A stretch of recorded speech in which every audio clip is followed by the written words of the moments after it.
Mədəni bitki. Turp kələmin döllü hibridi və X-i deyir tap. X nədir? Kök hüceyrəsinin, həmin o turp kələm hibridinin kök hüceyrəsinin bir nüvəsinin anafaza mərhələsində xromatidlərin minimum sayını bizdən istəyir. Tapaq biz bunu. Deməli, biz bilirik ki, turp kələmin döllü hibridi nə qədər xromosoma sahibdir? Bilirik ki, bunlar 2n bərabərdir. Belə deyək ki, 18 xromosom olanda dölsüz oldular. Və indi bunları 2 dəfə artırdıq. 2n bərabərdir 36 döllü hibrid almışıq və bu bizim dərslikdə də öz əksini tapıbdır. Bağışlayın, 2n yox, 4n bərabərdir 36. Yəni 2 dəfə xromosom sayını artırmışıq. Artıq biz burada döllü nəsil əldə eləmişik. Yəni bunu izaha ehtiyac yoxdur. Bunu çünki dərslikdən məlumdur, bilirik. Və biz 36 xromosom üzərindən gedib tapmaq istəyirik. Onun fikrimi çatdırmaq istəyirəm sizə. Burada bilirik ki, mitoz bölünmə gedir kök hüceyrəsində. Ona görə də biz hüceyrənin bölünmə mərhələlərini çəkək göstərək.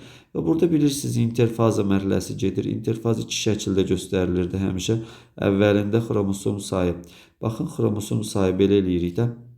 Burada döllü hibriddirsə artıq bunun somatik hüceyrəsində 36 xromosom yazırıq. 36 xromosom yazırıq interfazada və burada xromatid sayı belə deyək ki 36 əvvəlcə olduğu kimi qalmışdı. 36 idi. Sonra isə 36 72 xromatid olur. Xromosom sayı olduğu kimi qalır. Xromatid sayı isə 2 dəfə artır. Sonra gəlirdi bunun profaza mərhələsi. Profaza mərhələsi də eyni ilə 36 xromosom sayıdır. 72 xromatiddir. Çölə yazdığım xromatiddir. Profaza mərhələsi qeyd elədim. Profazdan sonra metafaza mərhələsi gəlir. Metafazda xromosomlar yenə eyni ilə 36 və 72 olaraq qalır.